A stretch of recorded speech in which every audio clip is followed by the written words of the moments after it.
Hey there! I hope this video finds you all still well and healthy. I hope you've been able to get outside and to play in this beautiful weather that we've been having. And if you didn't know, last Thursday was actually the first day of spring. So we have started a new season now. We're now in the season of spring. And to go off of that, I wanted to read you one of my new favorite books. This is called We Are the Gardeners. And if your parents, or especially your moms, have ever seen the show on TV called Fixer Upper with Chip and Joanna Gaines, this book is actually written by Joanna Gaines and her kids. So a bunch of kids, just like y'all, and their mom wrote this book. We Are the Gardeners.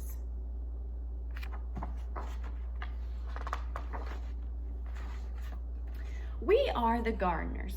That's a pretty official title, but we didn't start out this way.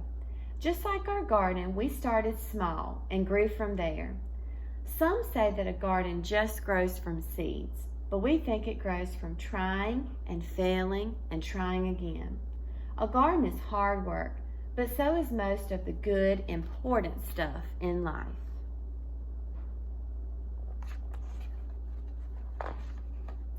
Our family's garden story began with one small potted fern. Dad stumbled upon it at the hardware store when he ran in for some supplies. He said it was just too cute to leave behind, and he thought it would make Mom smile. And it did.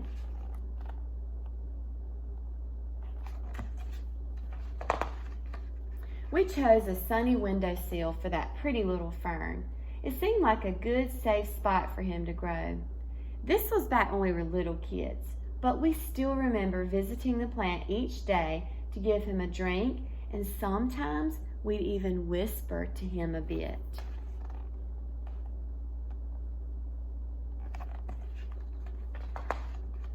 And then, plot twist, out of nowhere, our fern died.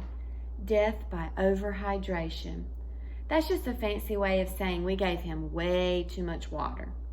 Looking back, each one of us must have watered him every day. That's a lot of drinks for a little plant. By mistake, we love that plant to death. Some people tell themselves they are no good at something after one small failure, but no chance we are going to give up that easily. So we checked out some books from the library, and we found out that ferns can be tricky and prefer to live in a shady spot. Apparently, a plant's leaves can communicate to us what they're needing. We also learned that most plants have good manners and like to sip, not gulp. Lesson learned.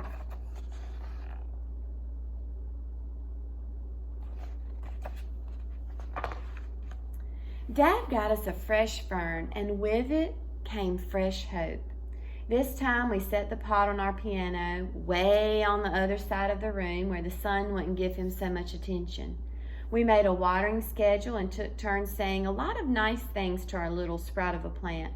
And fern number 2 lived and thrived and grew, and finally Mom got him a little potted friend. And then another, and then 1 or 2 more. We noticed that talking to our plants actually helped them grow bigger and stronger. So we added some songs and jokes into the mix. Unlike when we overwatered, 0 plants died from us talking too much. Pretty soon, plants were taking over the house, and Dad said it was time to graduate to outdoor gardening.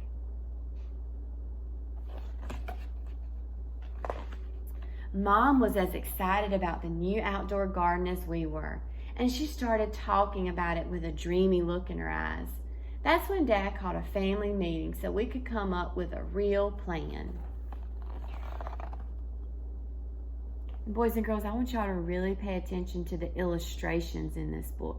The pictures are so pretty. They're so colorful. And if you look closely, they're not taken by a real camera, right? They're not photographs, and it doesn't look like anybody's painted them. I think somebody actually drew these pictures. We all gathered around the kitchen table and got to work dreaming, planning, and drawing things out.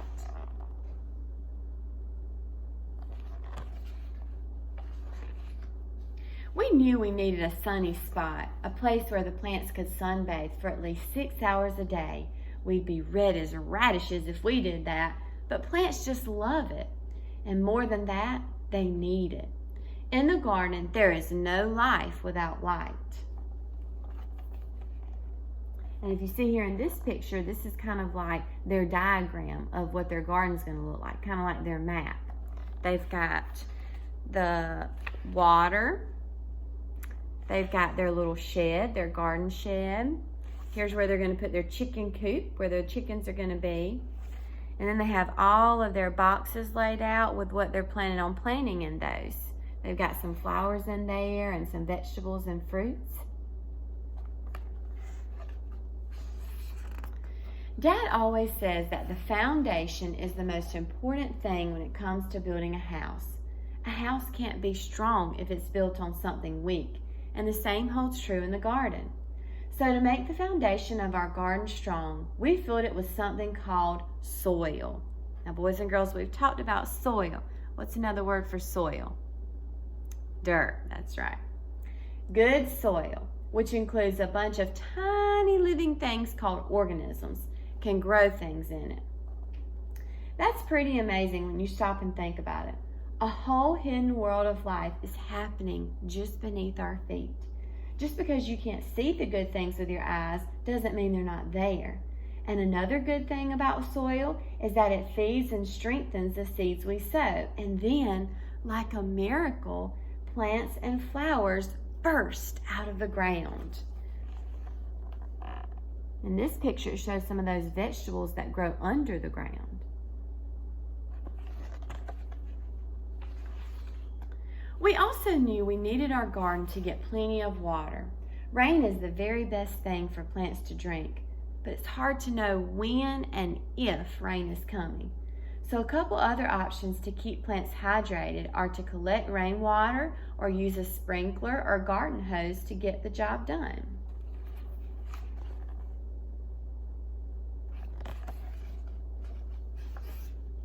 Once we had a location with plenty of sun, good soil, and a watering plan, we got right to work. First things first, seeds. The most fun part of planning out our garden was deciding what to plant. We started with the foods we like to eat, like strawberries and tomatoes, and then we chose some pretty flowers to keep them company. The thing about seeds is that they're everyday miracles. Everything a plant will grow up to be is already hidden inside the seed. Can y'all believe that? That's amazing. We chose flowers like zinnias. Zinnia. Do y'all remember Zinnia's flower garden? We read it right before we went out of school. Zinnia. Sunflowers and cosmos so that pollinators would visit our garden. Butterflies, hummingbirds, and bees spread pollen around from flower to flower, encouraging even more things to bloom. We like knowing that little helpers are out there in nature working with us to help this garden grow. The bees must have put the word out that we had a pretty good thing going because, sure enough, all sorts of other critters started to arrive. We quickly found out that there were 3 types of bugs in our garden: the good, the bad, and the ugly. Let's start with the worst part. It was a pretty sad day when the aphids arrived. They are some of the more well-known villains in the gardening world. They suck the life right out of the plants. But then the ladybugs showed up to eat those pesky aphids for lunch. Ladybugs are for sure part of the hero camp, bravely protecting our plant friends from harm. And we've got to tell you about earthworms. They're like the secret agents of the garden. Earthworms eat all of the dead things like old roots and leaves and turn them into life for the soil. Every time we found one, we would all high-five and celebrate. They aren't pretty, but who cares? They're awesome, and we love seeing them hard at work.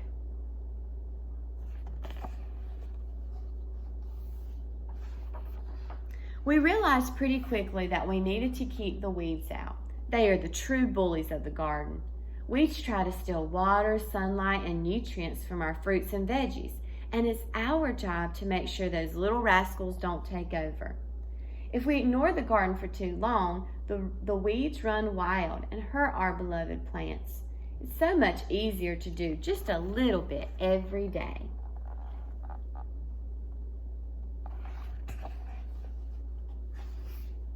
We were officially gardeners and had a real-life garden to prove it. That garden became our pride and joy. Day in and day out, we tended to our plants, making sure they got plenty of sun and water.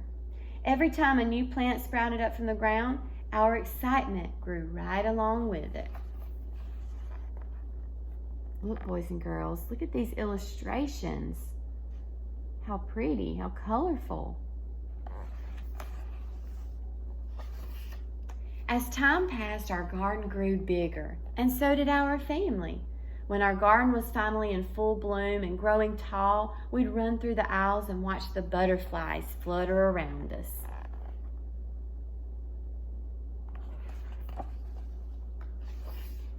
But one day, as we were mid-skip, we noticed some trespassers helping themselves to lunch. And by lunch, we mean half of the garden.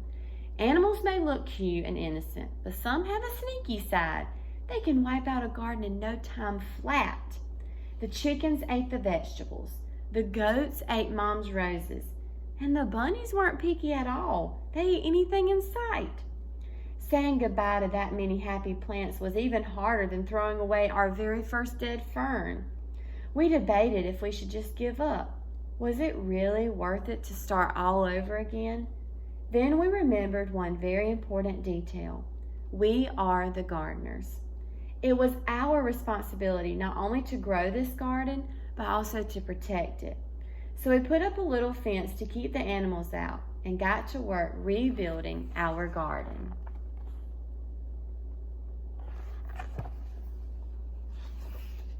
It didn't take long to get our plants and flowers growing tall again.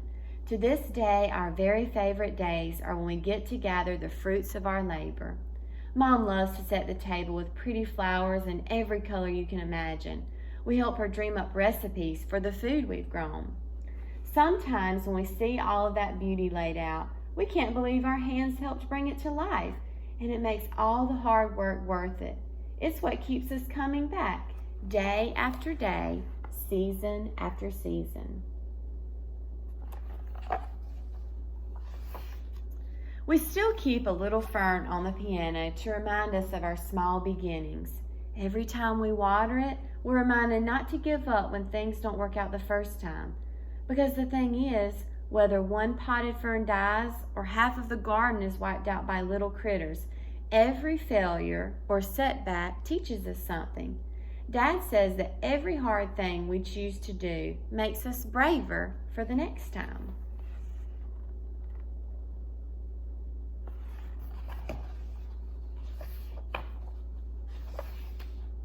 There are so many lessons waiting to be learned and a whole world of gardening ready to bloom. We are the gardeners, and you can be too.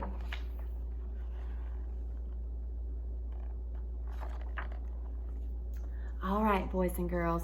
So one of the things that we always talk about in class, and we usually do this kind of at the end of the week, is to try to make connections to what you read. And remember, there's 3 different ways that you can make a connection.